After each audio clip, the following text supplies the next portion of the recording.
are Locked On Cowboys, your daily Dallas Cowboys podcast. Part of the Locked On Podcast Network, your team every day. Locked on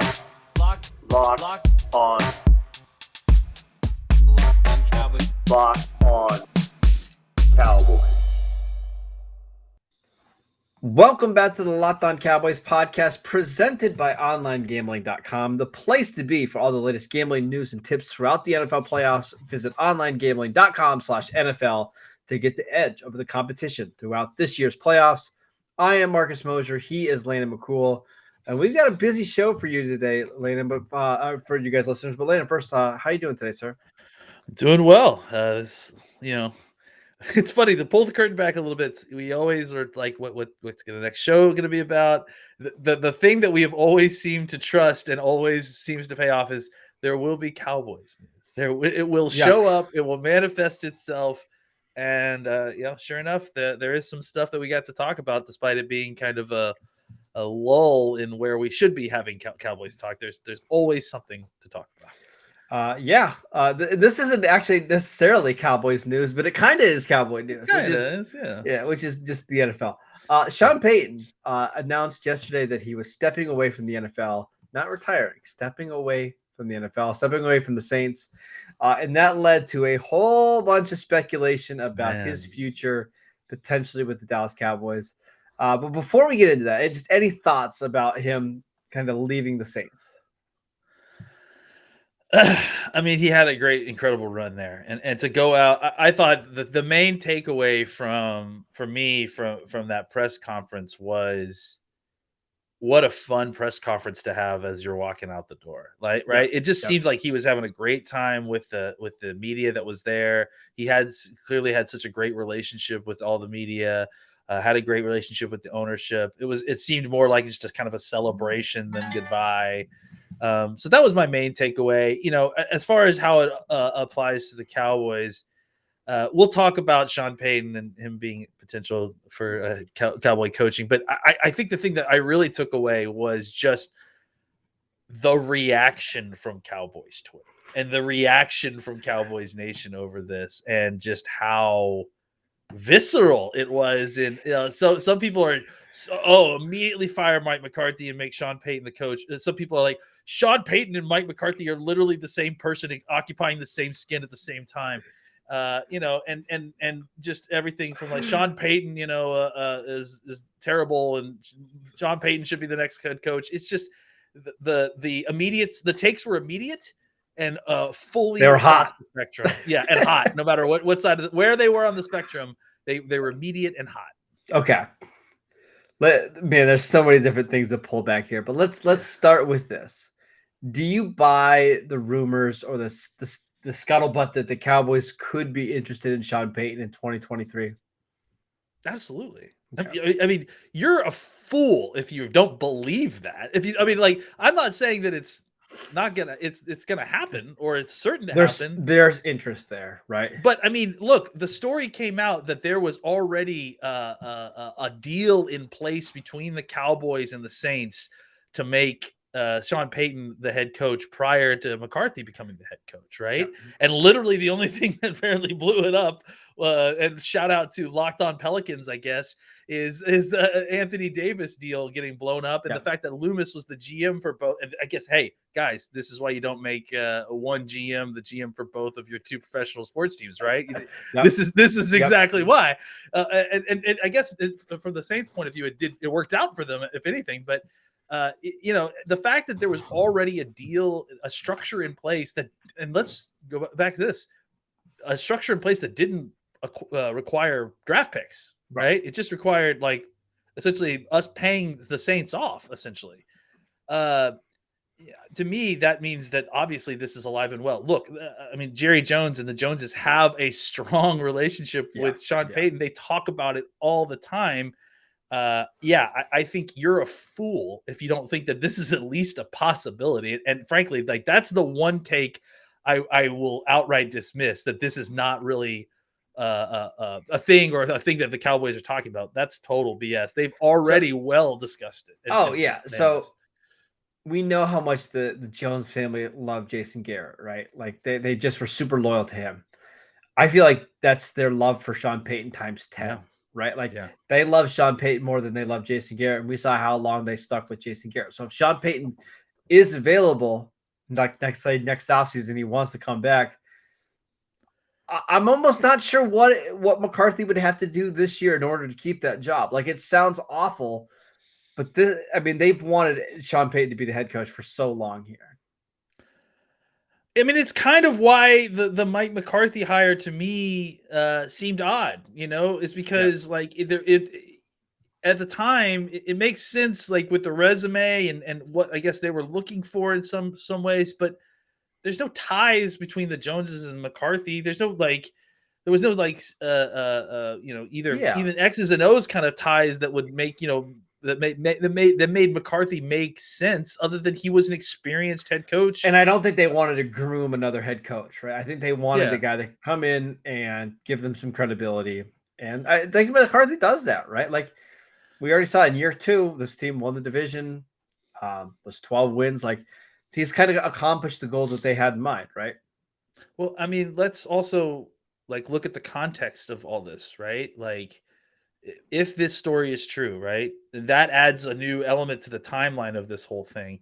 And if Sean Payton really was the number 1 coaching target for the Cowboys last year, that makes a lot of sense, right? I mean, because Mike McCarthy to me seemed odd to me that Mike McCarthy was, and again, we can talk about the comparison between the two, but I think the situation, the fit, the relationship, all those things matter, and it shouldn't be just dismissed because they aren't reflected in the win-loss record. But I think that makes a lot more sense when you look at it from the sense that, okay, Peyton's our number 1 target. If we can't get him, we know Mike McCarthy is a complete free agent, and it won't be hard to get him into here. And then once that deal fell through, they got a guy that they felt like was comparable in career, and they brought him in, and that makes sense. But I don't think that diminishes the Cowboys' desire to bring Sean Payton in as the head coach at some point. I think it's also important to remember, like Sean Payton might not have left the Saints if Drew Brees. I mean, so Brees came back for the 2020 season, right? The year the Cowboys hired Mike McCarthy. If he retires after the 2019 season, maybe Sean Payton would be more open to leaving then, right? But he stuck around another year, and I think that's partly the reason why the Cowboys had to wait, right? But I want to continue to talk about Sean Payton and compare him to Mike McCarthy. But before we do that, wanted to tell you guys about online gambling. We're all looking for an edge these days, and I'd like to thank onlinegambling.com for sponsoring today's podcast. If you don't know already, onlinegambling.com is a website dedicated to giving bettors the edge. Throughout the playoffs, they're providing you with the best NFL tips, news, and more to help make your bets as informed as ever. At the beginning of the playoffs, I think I predicted Packers-Titans to win the Super Bowl. Not great. So let's give some revised predictions right now, Landon. Who do you have winning the Super Bowl? I mean, look, I'm trying to make sure that if you guys are going to bet, you're going to win the big money, right? So I'm picking the Bengals over the 49ers to really make sure that if you win, you're going to win big. It's like, right? I think it's like 8-1 right now, Bengals to win the Super Bowl. I'm taking the Chiefs over the Rams. Good Super Scared money, don't make money. Yeah. Come on. Make sure you visit onlinegambling.com/NFL for all the latest gambling news, tips, and odds to give you the edge throughout the playoffs. Remember, onlinegambling.com/NFL to make the most of this year's playoffs. All right, let's have the McCarthy versus Sean Payton conversation. Again, this is all stuff that we could talk about in 2023, but the news is pretty recent, so let's do this. Do you think Sean Payton is an upgrade over Mike McCarthy? I do, because I think that the fit is a lot better. I think you get a guy who has more play calling chops, in my opinion, than McCarthy does, who can add an element to this offense that I don't know that McCarthy can. I mean, McCarthy to me has been a strictly West Coast guy for a long time, whereas Sean Payton has been one of the people that has been on the cutting edge of developing modern offenses. I mean, really for the last 10 years. So, you can compare all the numbers and all that stuff. And I think that all of that matters, and ultimately results are results, but that's not all that we look at when making these evaluations. And it shouldn't be. We're not looking at it's not a results based evaluation. You're looking at process, and you should be looking at process. And I think that that's really where the difference is that I feel like what this team needed was somebody to come in and help Dak and at times make the offense have an easy button. And that's where I feel like Sean Payton is one of the best in football at different points, dealing with, when Breeze was injured, when they didn't have quarterbacks, when Teddy Bridgewater was their quarterback, the way that he was able to create situations to make the offense run despite not having the talent. They lost Michael Thomas for almost the entire year, and they were still able to function as an offense. They were 9-8. All they needed was the Rams to win that last game against the 49ers, which they were up 17-0. The 49ers were punting the ball with a minute 48 left in that game, down by 7. If the Rams just hold on, the Saints are in the playoffs, which is insane. Yeah. It's the reason the difference to me is that, I don't know. And maybe this is another terrible way to evaluate things. But to me, like when you play Saints teams, that Breeze is obviously Breeze, but that you're playing a Saints offense and it's going to be a difficult out. With McCarthy, it felt like it was about Rodgers. Yep. And when McCarthy came here, we almost kind of had to relearn what McCarthy is, right? Yeah. So I don't know. This isn't a slight against McCarthy. I don't have a problem with McCarthy being the head coach at all. I don't have a problem with them keeping the status quo, Kellen Moore being the offense coordinator for 1 more year, Mike McCarthy, and then seeing if running it back improves things. Mm-hmm. I'm not advocating against that. I'm just saying that I think that the idea that Sean Payton is just a straight lateral move and there's no difference between Sean Payton and Mike McCarthy, I don't understand that. Yeah, so a couple takes that I saw yesterday is that Sean Payton is just better cardio version of Mike McCarthy. I don't agree with that at all, because if you've seen Sean Payton lately, he got a little chunky the last couple of years. Shout out to Joe. I'm not fat shaming coaches. We love you, buddy. We love you. Payton is just way more innovative, and what he did for that Saints franchise was incredible. Like, I know the win-loss records are similar between McCarthy and Payton, but McCarthy inherited a team that won double-digit games in 4 of their last 5 games before he got there. They had a bad season in 2005, and that's just because Favre didn't play well. Where Sean Payton was taking over a franchise that was really, really struggling, right? Decades long struggles. Yeah. And he completely turned that city around, to be honest. Yeah, I'm looking at it now. So before Payton was the head coach, they had one winning season from 1993 until 2005. One. Yeah, and he did inherit like a Aaron Rodgers quarterback. He got a Drew Brees that nobody else really wanted because the shoulder was messed up, and it was a franchise that couldn't attract free agents, and they became a powerhouse for the last decade, right? And even since Drew Brees' powers have faded, they've still been an incredibly difficult team to beat. Like, they're just a difficult team to beat. And that's what I want. They went 6-0 with Teddy Bridgewater and Taysom Hill as their starting quarterbacks in 2019, right? That's really impressive. Again, I just feel like he does things that put his teams in great positions to win ball games more so than a lot of other coaches. And also to be clear, like, it's, he won 10 more games. Like, I don't think that 10 more games is nothing, and they've had some really tough losses in playoff games that aren't necessarily their fault, right? Like the Rams defensive pass interference game, right? Yep. My goodness. And they were in a Super Bowl.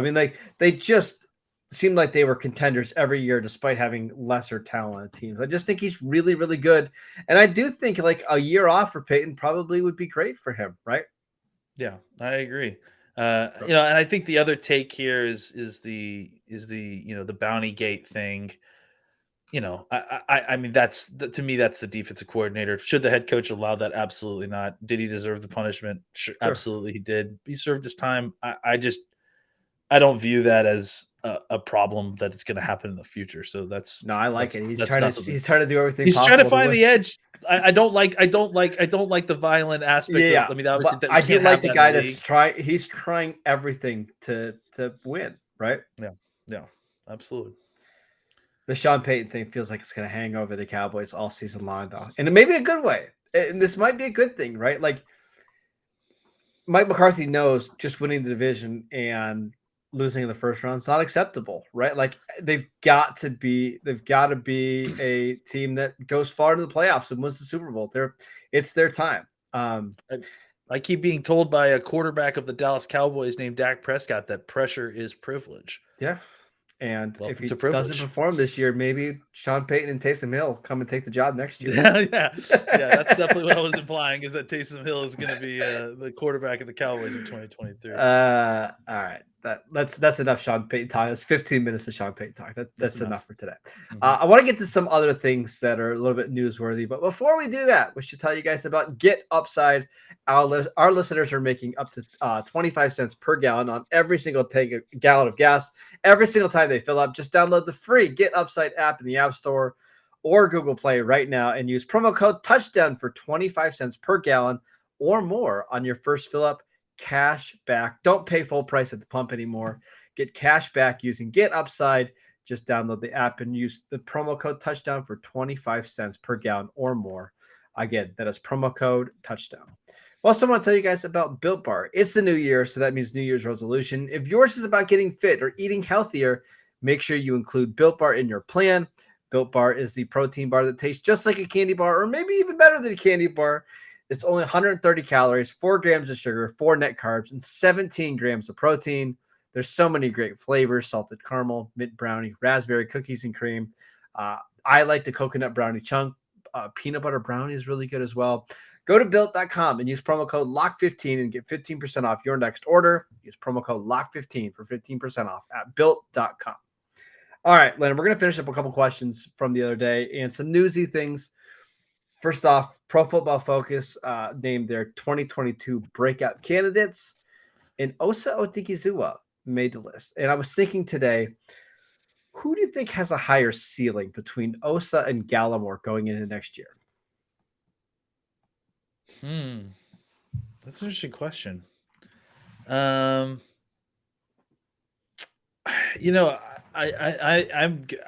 can't wait to see what Osa is going to be like next year. I mean, I think with Gallimore, he's come into his sophomore year. You kind of seen the jump. I thought it was really impressive. I wouldn't be surprised if he kind of continued to improve a little bit more, because he didn't get a ton of playing time this year, unfortunately, because of the injury. So he still has a little bit more development, I think, to do. Mm-hmm.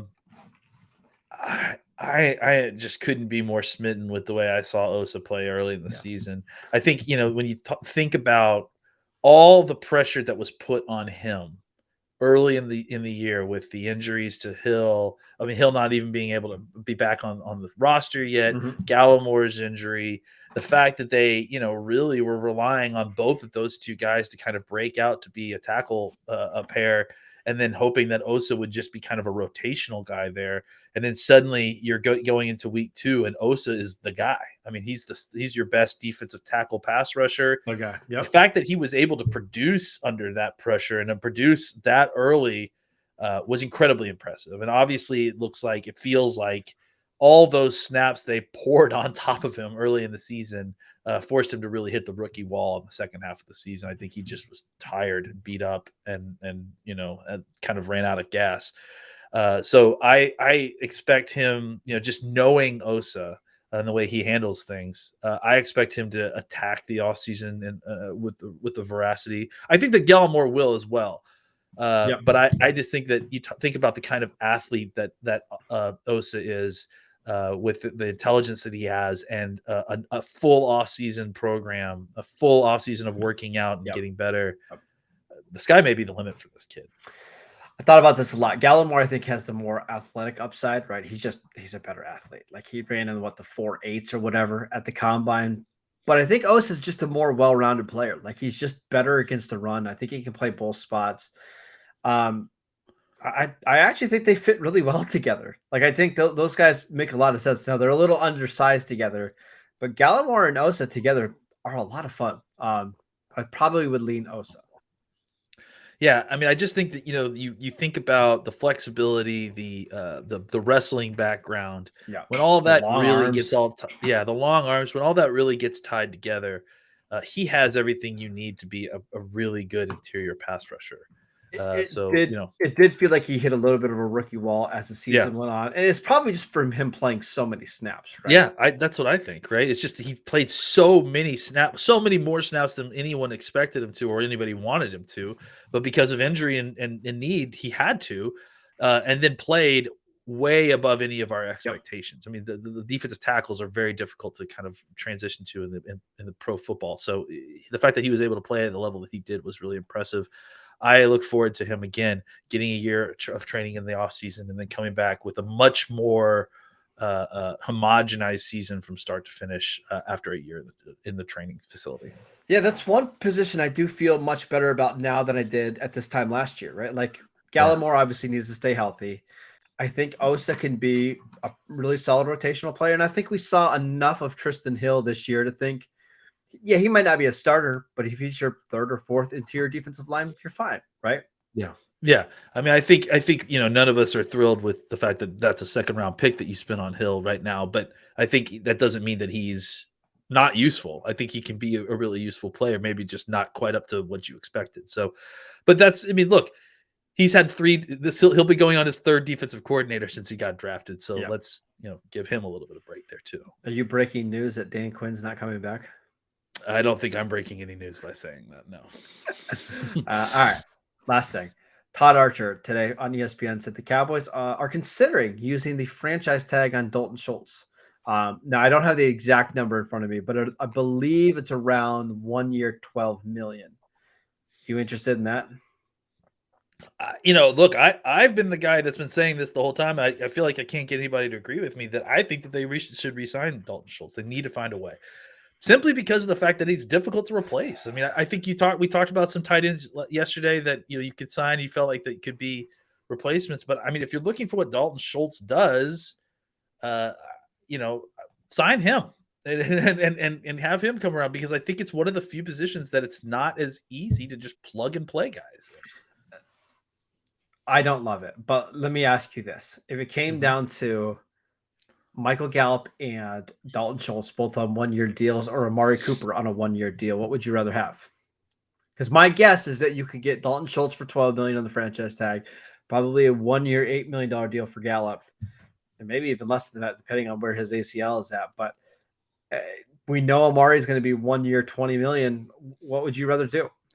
It's time to, it's time to have a conversation about Coop.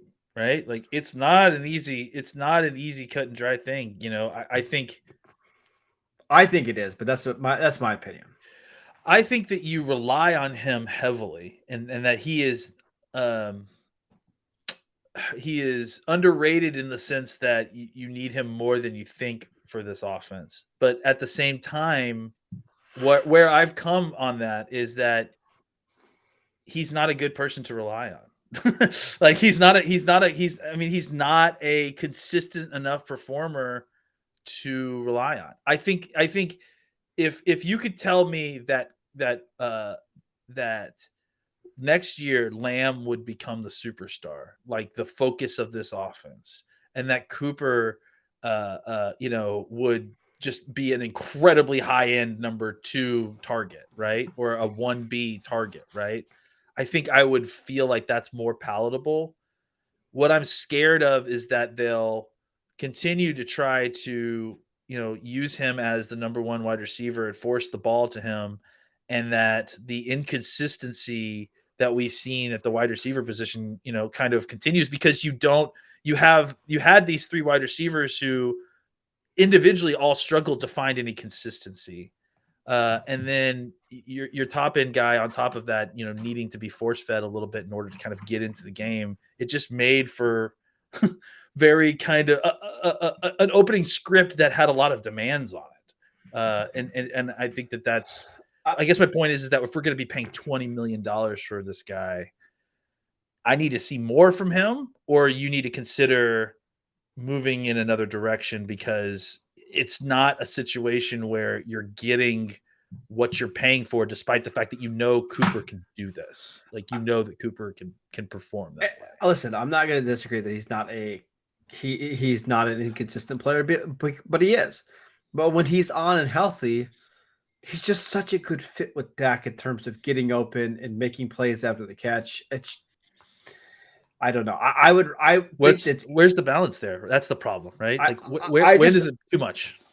I think it's a lot easier to play offense with Cooper, Lamb, and Blake Jarwin and Sean McEwen than it is to play with Gallup, Lamb, Dalton Schultz, and Blake Jarwin. That's I think you can find and replace those other guys a lot easier than you can replace Amari. I think that you're right up until the game where Cooper's having a bad game because he has a minor injury. But then suddenly you're on the field with a guy that is you're burning targets at. You've got 2 or 3 other lesser than guys who aren't beating man coverage.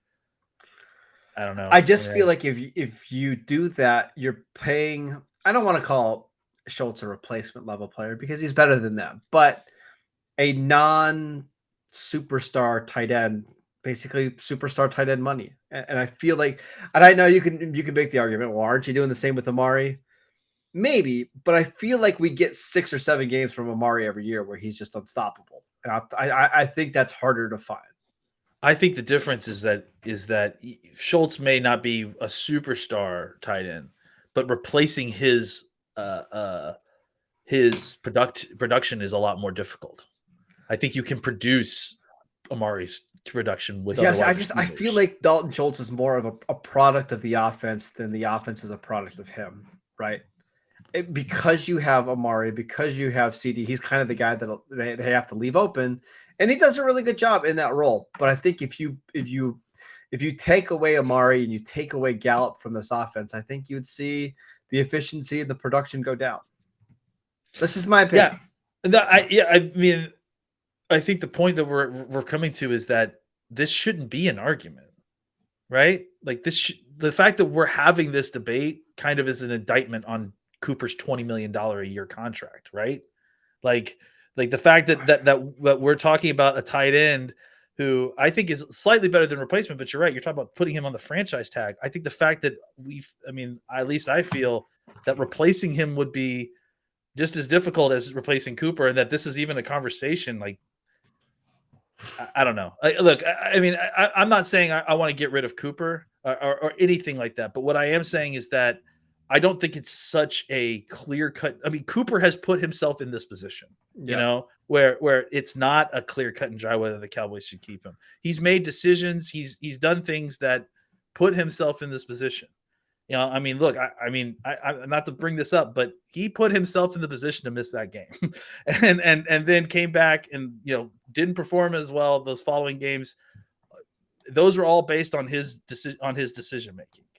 And so, on top let me of ask that, you this: even in the games, he didn't perform the way that we wanted him to. Would you rather move off from Amari or move off from Demarcus Lawrence?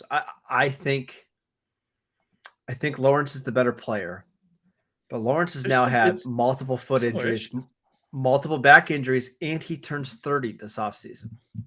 That's a legitimately fair question. And we love Demarcus Lawrence. Like, we're huge Demarcus Lawrence fans, but with the cap situation that is, somebody's gonna get moved here, right? Like, it seems pretty unlikely that they bring back all these guys with big cap hits this offseason. And again, I mean, how old is Cooper? Like 26, 27, probably 27. How is the fact that we're having this conversation not an indictment on Cooper? 7? He's a 27-year-old wide receiver that you think is a sure shot for 1,100 yards every year, probably 7+ touchdowns. Like, the fact that that guy is being called into question and being compared to someone who, like Demarcus Lawrence, who, again, I love, and when he's on the field is incredible, but has had injury problems, is 30 years old, has a huge cap number, and it plays on defense, which, again, if you're going to pay your guys, probably want to pay your offensive guys, right? The fact that Cooper is in the same conversation with someone like Demarcus Lawrence doesn't indicate that Cooper has been exactly performing to the level that the contract supposes that he should be. I will say that Amari's played in at least 14 games in every season. He's gone over 1,000 yards in 5 different seasons. This is one of the only years that he didn't go over 1,000 yards because he did miss a little bit of time. The efficiency was down a little bit, but Cowboys are going to have some tough decisions to make over the next couple of weeks. weeks. But that is it for today's show. Thank you guys for tuning in. As always, you can download the podcast wherever you get your podcasts. You can follow the show at Locked On Cowboys. You can follow Landon at McCool BCB. And I'm at Marcus _Mosher. See you guys next time.